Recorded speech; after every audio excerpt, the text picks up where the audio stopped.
a gente estudou, até esse momento da aula, as tries binárias. Quer dizer, as tries cujo dígito tem o tamanho de exatamente 1 bit. No entanto, é até mais comum quando a gente vai usar tries para obter tabelas de símbolo particularmente eficientes, ali uma implementação de uma tabela de símbolo particularmente eficiente, que a gente use dígitos maiores, porque isso traz ali uma redução na altura, a gente vai comentar disso. Parecido com o que a gente já viu para as árvores digitais básicas. Isso tudo para dizer que, embora as tries binárias sejam muito interessantes, já tenham uma boa eficiência e sejam muito interessantes do ponto de vista didático, para a gente lidar com os conceitos, é mais fácil pensar em cada dígito sendo apenas 1 bit, e pode ser 0 ou 1, daí eu desço para a esquerda ou para a direita. Numa implementação mais interessante, a gente gostaria que os nossos dígitos fossem mais livres do que isso. Se eu quiser que meu dígito, por exemplo, tenha 8 bits, beleza, vai fundo. É legal que a gente tenha essa opção até para poder brigar ali para ter mais eficiência na estrutura. Então é isso que a gente vai ver agora. A gente vai ver como generalizar as ideias que a gente viu das tries básicas para tries gerais aqui que tem dígitos maiores.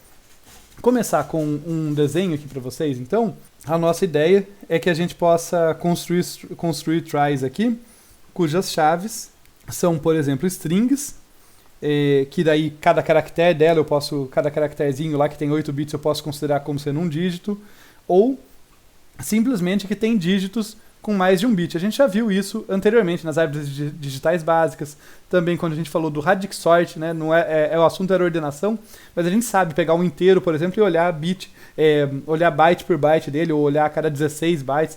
A gente já sabe fazer esse tipo de brincadeira de manipulação se for necessário. Então, o negócio aqui é a gente ver como que a gente lida com tries, como que a gente constrói tries cujos dígitos têm mais de 1 bit. Vamos ver então, para comparar, se eu estiver falando aqui do nó de uma try binária. Qual que é a cara desse nó? Uma carinha genérica que eu posso dar para ele seria mais ou menos assim. Aqui eu vou ter o filho esquerdo, aqui eu vou ter o filho direito. Lembrando que o filho esquerdo está associado com o bit 0. O filho direito está associado com o bit 1, com o valor, né, no caso. Como o bit só pode ter 2 valores, está com o valor 0 no bit atual, ou 1 no bit atual. E daí aqui, no corpo, a gente tem chave e conteúdo. Tá legal. Como que a gente vai pensar, então, numa try mais geral, ou, por exemplo, no nó de uma try que é uma string, para ficar nesse exemplo. Vamos desenhar aqui à direita. Quando eu falo que é uma string, entre aspas, de uma try string, tá? O que eu estou pensando é que a minha chave vai corresponder a uma string, quer dizer, uma cadeia de caracteres, e eu vou olhar para cada caractere, cada conjuntinho de 8 bits ali, como uma opção, como uma informação ali, né, para decidir para onde que eu desço na árvore. Nesse caso, eu vou continuar tendo chave e conteúdo, aqui isso não vai mudar, só que o meu número de possibilidades de filhos cresce muito. Né? Para dar intuição para vocês, olha só, eu tinha ali só a opção esquerda e direita antes, porque com 1 bit eu só tinha a possibilidade 0 ou 1. Com 2 bits eu já tenho possibilidade 00, 01, 10, 11. 4 possibilidades, dobrou. Com 3 bits dobra de novo. Cada novo bit vai dobrando. No geral, o número de bits do meu dígito, eu vou ter ali o número de possibilidades que ele vai representar, 2 elevado a isso. Então, pensando que eu tenho 8 bits ali no meu dígito agora, já que ele é um caractere, ele tem 8 bits, vai ser 2 elevado a 8, que dá 256. Portanto, eu posso pensar agora em ter um vetor de filhos aqui. O campo filhos deixa de ter filho esquerdo e filho direito, simplesmente eu tenho um vetor de filhos que vai de 0 até 255, contemplando as 256 possibilidades. E deixar isso bem claro, tudo aqui, cada um desses componentes desse vetor de filhos é um apontador para outro nó. Do mesmo jeito que aqui ESC e DIR são campos que guardam apontadores, aqui a gente tem uma miríade de apontadores. Tá legal? Então, só para ter essa imagem aí, para a gente ter isso em mente. Obviamente que por conta disso, o gasto de memória por nó vai crescer muito, né? Porque cada nó vai ter um vetor de filhos do tamanho do universo de valores que um caractere da string ou um dígito da minha chave pode assumir, né? Como a gente viu aqui o exemplo, se eu tiver um dígito com 8 bits, eu preciso de um vetor de filhos com 256 possibilidades. Então, os nós intermediários vão ficar bem custosos, com um peso bem grande nessa parte dos filhos ali, né? Só para preencher o exemplo, se cada chave aqui tem 8 bits, como eu já comentei com vocês, um único caractere pode indicar até 2 elevado a 8, que é 256 caminhos distintos. São 256 possibilidades de descida na árvore ali. O que acontece? Por que eu faria isso? Tá? Antes da gente continuar para ver como que a gente implementa isso, porque eu só falei o lado ruim, né? Eu falei, isso gasta mais memória por nó. Nossa, que vantagem, né? Agora a gente vai gastar mais memória. Não, mas percebam, a altura da minha árvore, a altura máxima da minha árvore, vai reduzir muito também. Né? Porque lembra que o meu número, a minha altura máxima era proporcional ao comprimento da chave, contada em dígitos. Já que eu desço um dígito por nível da árvore, contada em dígitos. Então, se eu pegar uma string, uma chave, vamos colocar de modo mais simples, que tem 32 bits, e eu for bit a bit, minha árvore pode até ter 32 níveis ali. Ou 33, eu não lembro que a gente gosta no zero, né? Mas de qualquer forma, proporcional. Agora, se eu for de 8 em 8, bem, se eu tenho 32 bits e eu for de 8 em 8, eu decido o primeiro dígito no qual eu olho para os 8 primeiros bits da chave no nível 0. No nível 1, eu olho para os próximos 8. No nível 2, eu olho para os próximos 8. No nível 3, para os últimos 8. E eu vou ter ali, de nós intermediários, o meu número de níveis vai ser 4, né? Ou talvez 5 que sobra ali para diferenciar os últimos. Onde vão estar as folhas. As folhas podem chegar até o 5º nível, mas eu vou ter, no máximo, 4 níveis. Então, notem, gastei muito mais espaço com memória, mas eu ganho do outro lado, porque eu vou ter muito menos.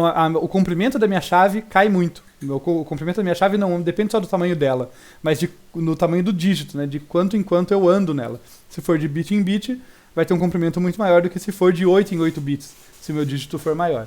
Então, é uma troca ali de gasto maior de memória para ter uma eficiência maior no tempo. Tá legal. Acho que eu já tinha falado disso para vocês antes, mas sempre é bom relembrar. Então agora vamos ver a implementação aqui, né? Como que a gente vai fazer essa implementação. Eu vou passar meio rápido, vou tentar focar no que mudar, tá? Então, uma coisa que muda é aqui, né? Nessa linha, a gente vai ver que as nossas chaves agora são strings. Então, essa foi a opção que eu fiz nesse exemplo.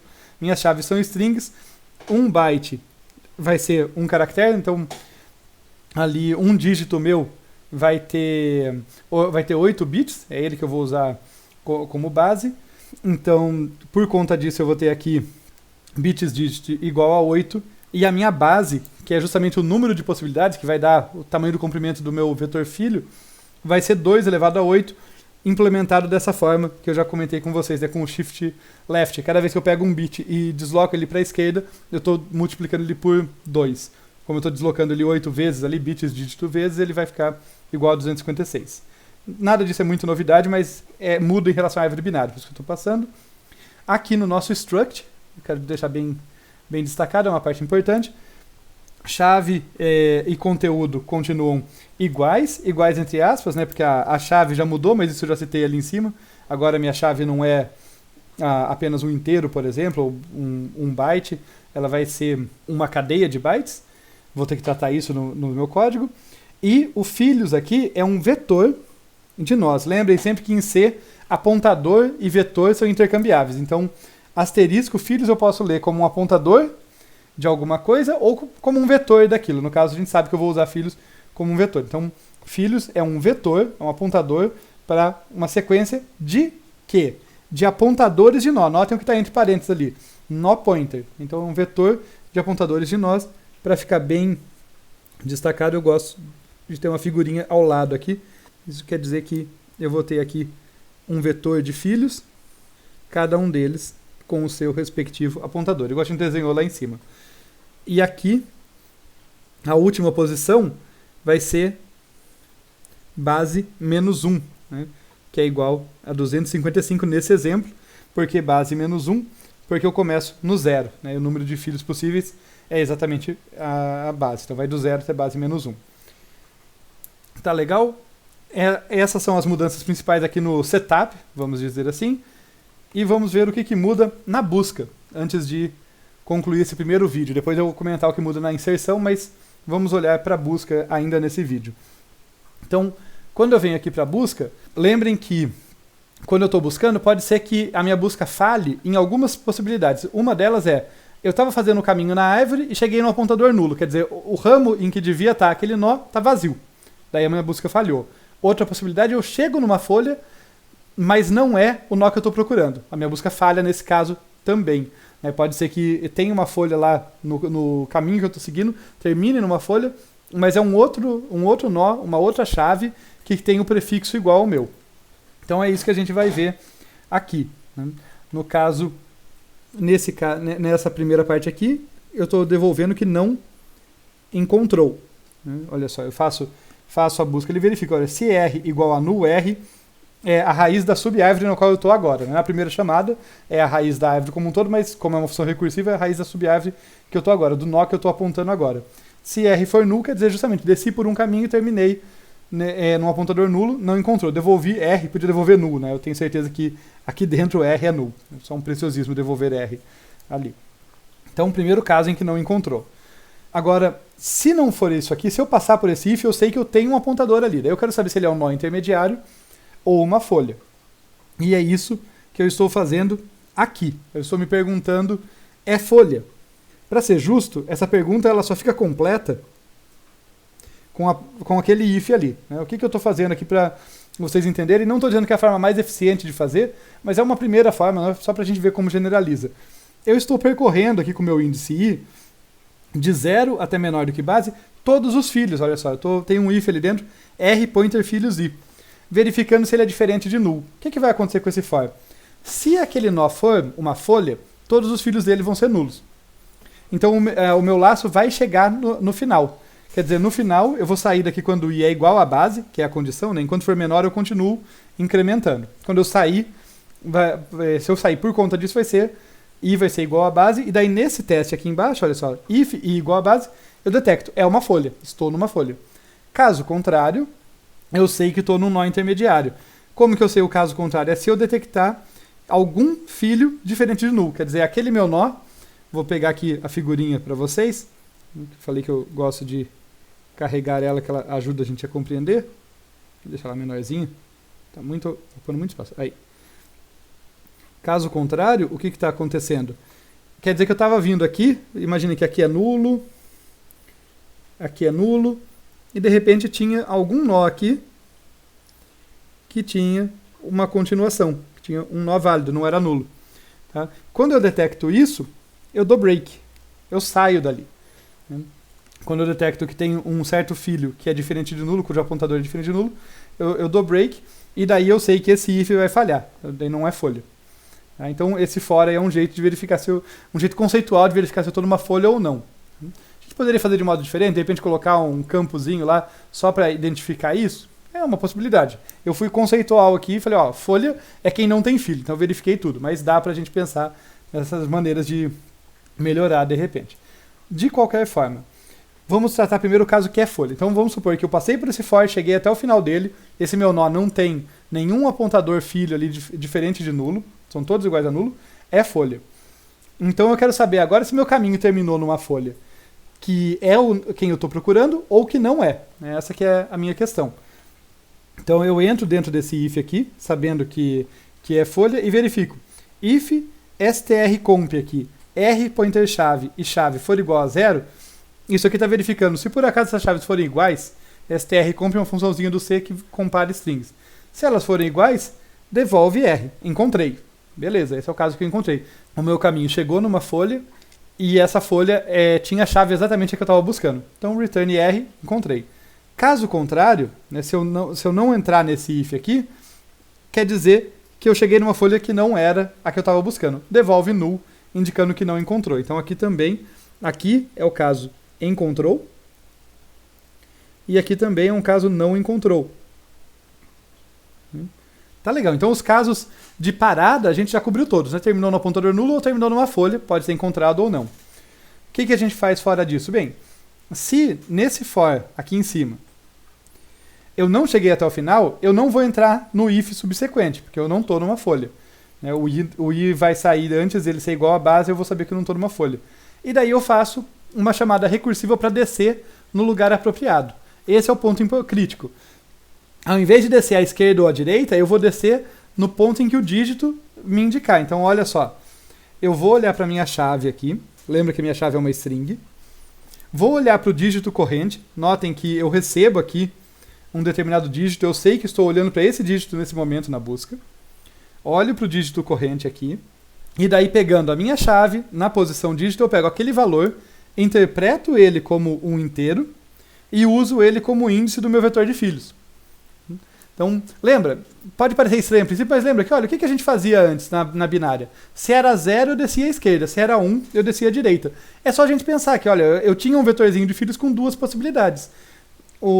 Se o bit era 0, eu descia na posição 0, que corresponderia à esquerda, e na posição 1 corresponderia à direita. Aqui é a mesma ideia generalizada, só que eu não tenho só duas possibilidades, eu tenho, nesse caso, 256. Eu vou pegar aqui o meu dígito corrente e vou decidir por onde que eu desço, usando ele como índice do vetor filhos.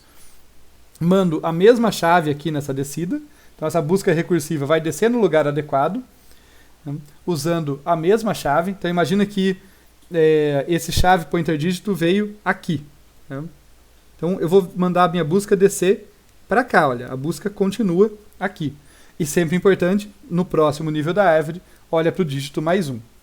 Então eu faço esse return da busca aqui, desci na average. Então se não caiu num caso base, lá não cheguei numa folha ou num apontador nulo, eu desço de acordo. No próximo vídeo, a gente vai ver como generalizar a inserção.